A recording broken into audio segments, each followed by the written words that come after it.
Welcome back to Redesigning Desktop Icons, the show where we question the very direction of our lives over some bizarre 3D desktop icons. In this episode, I decided that we're going to go the whole way from now on.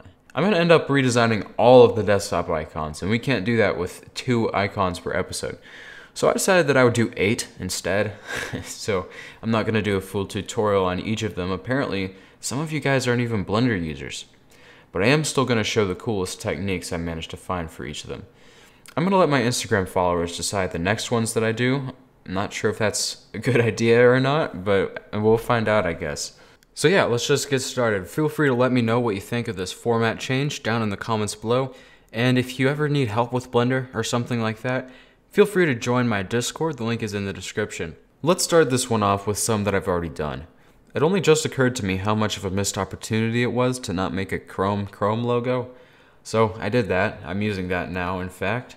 Something to be aware of when you're designing your desktop icons is this shortcut thing that just gets right in the way. For that reason, make sure the focal point is a little to the right. And sometimes you might even shift over your entire icon to the right. Comparing this to my old Chrome design and my old Chrome design, I think it works better. It has a little bit more purpose, you know? In fact, I'll just go ahead and name this Chrome, save myself some time real quick. Here's the Chrome material I used. Something that you should know about when you're doing CG is grunge maps.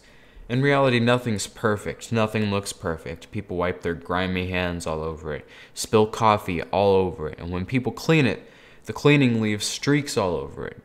Grunge maps are meant to be used in the specular and roughness channels to mimic these imperfections, but they only show up where the light hits. Pretty cool. The next icon I did was Minecraft Dungeons. You may have heard of it. It's a new game, and the original icon, well, I'm not even sure what it was. Either way, it wasn't 3D, and we're on a mission to bring everything back to Windows Vista, so that's just not gonna fly. I thought about making it this orb thing, which kind of causes the events of the game to happen, but it ended up looking too simple, and we can't have that apparently. So instead I decided to do emeralds, which is the main currency in the game. I gave it a pseudo-voxel look, and what I mean by that is that you don't have to extrude each layer to an exact size. I extruded most of them halfway, and it really gave it the curved look that I was going for. Oh, also a quick tip, since I know a lot of you like Minecraft. I want to shout out a tip that Benibop gave on another video of mine. If you want Minecraft textures, you actually shouldn't download the upscaled versions on Google Images. It's a bad idea.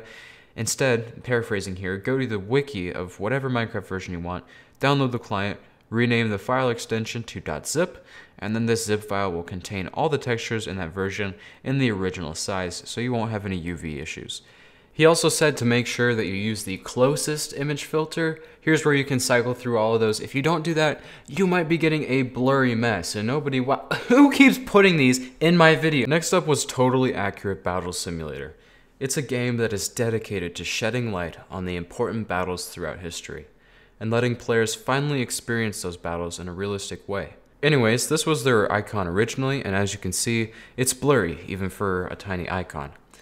And it's not multi-resolution, so when you scale the size of the icons, it just stays the same size. No good. Anyways, I just decided to grab a reference photo of some of the characters. As you can see, the level of raw realism and accuracy made this quite the undertaking, so matching the topology perfectly was the only way this would look right. Turns out, it looked great, but it looked sort of monochrome. Something I noticed pretty quickly about these icons is that you gotta crank that contrast and saturation up in post, otherwise it will look washed out. Next, I decided to do Unturned. It's a survival game, and even though the zombies look like they're from Roblox, it's surprisingly immersive.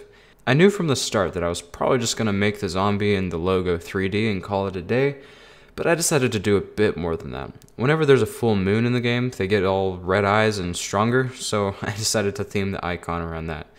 I used a glare node in the compositor to achieve this. I actually used the compositor a surprising amount for these icons. I almost never used it before. Maybe it's because I just made a video where I literally explored the entire thing. I don't know, that probably has something to do with it. Anyways, it would probably look worse without subsurface scattering. As you can see, the light from the eyes is seeping into the surrounding skin. This is because the subsurface scattering allows light rays to bounce around inside a bit. Next, I wanted to redesign the recycle bin. I had already done it, but when I first did it, I didn't know about multi-resolution, so I just made it 64 by 64. Bad idea. Anyways, something possessed me to also delete the blend file. I don't really know how that even happened, but it did. So I needed to redo it. As always, I made an empty and full version. The way you change these is different than normal. You go into Themes, Desktop Icon Settings, and then you can change both of them. I think there were some other steps, but you can watch the first in the series if you want to see that. As far as techniques, probably the coolest technique from this is to take a cube, subdivide it, and then just turn up the fractal, and boom, there's all the trash. It's really simple. I think now is a good time to review how we actually change the icons. You right-click on the icon, you choose Change Icon, and if you browse to the .ico file, well, you can change it to that. You can create .ico files from your image editors, some of them, or from web converters online, which I use because it's easy. Sometimes you won't find the option to change the icon, and in that case I would recommend right-clicking, go to Open File Location, and then see if you can change the icon of whatever it takes you to. Next was Terraria. The game is 2D, so I was hesitant to even make a 3D icon at first. At first I considered making a fallen star in the same style as that emerald, which would have been alright, but I decided against it. Next I considered making the Eye of Cthulhu, which is a boss from the game, but then I decided the details, although awesome, wouldn't really come through in the icon, so it wasn't worth it. Finally I decided to make the generic character in voxel form. And surprise, I didn't only use Blender for it. People always say, why do you call it 3D software, not Blender? I use Blender most of the time. But I also use Magica Voxel, this thing called HDR Light Studio. So for this one I made the whole model in Magica Voxel, and I did all the rendering and lighting in Blender. The result is probably my favorite icon out of all of them that I created today. Next was Undertale. Similar story here, I didn't want to detract too much from the style of the game, so I just added another layer in Magica Voxel and rendered it out in Blender. Pretty cool. I should mention here that the denoise feature really works wonders. I didn't go above 150 samples for any of these, and it turns out in the compositor there's a node called the denoise node. It works pretty well right out of the box, but it's possible to make it even better. If you check the box next to denoise data in render passes, you'll get a whole bunch more passes in the render layer node. If you plug in all the necessary pins, you'll get a near perfect result, much better than the default. I learned this and a whole bunch of other tricks from making that compositor video, so if you're a Blender user, you should probably check that out. Also, it just took a really long time to make, since I had to explain literally all of them. Next was Battle.net. I got Overwatch recently, and you have to have this because Blizzard wants you to, so I figured I might as well make the most of it. It was actually pretty fun mimicking those swooshes in 3D. It's basically just a bunch of Nike logos, nothing serious. Something you should know is that when you're working with curves, you can edit the size of the mesh around the curve by selecting a vertex on the curve and hitting Alt-S. This way you can taper your curves really nicely. I found they look the best when you line up the handles with where they're supposed to go. Also try to make it make sense in 3D. You don't want curves intersecting.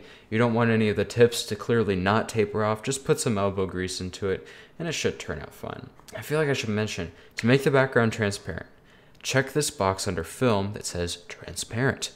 And if you have glass, you'll also want to check Transparent Glass. There's some settings here, but I've always found that the default settings work just fine in this scenario. I've only had to use it with the recycle bin, but in case you use a lot of glass, maybe a glass-themed desktop setup, you're going to want to get to know that one. And well, that just about does it for this episode of Custom 3D Desktop Icons. As always, if you want these icons, you can download them for free in the Drive link in the description below. As I said in the beginning of the episode, I will let my Instagram followers over the course of the next couple weeks decide which icons will go into the next episode of Custom Desktop Icons. So if you want to take part in that, make sure to follow me on Instagram. The link for that is also in the description. If you've got any creative video ideas that you want to see, let me know in the comments down below. And also let me know what you think of this format as opposed to the entire tutorial format. If you enjoyed this video and want to see more, I'd appreciate it if you'd hit that subscribe button. And without further ado, life is short. Make sure to spend as much of it as possible arguing with strangers on the internet. I'm your host, Daniel Kraft. This has been Custom 3D Desktop Icons. And so until next time, keep blending everybody. Take it easy.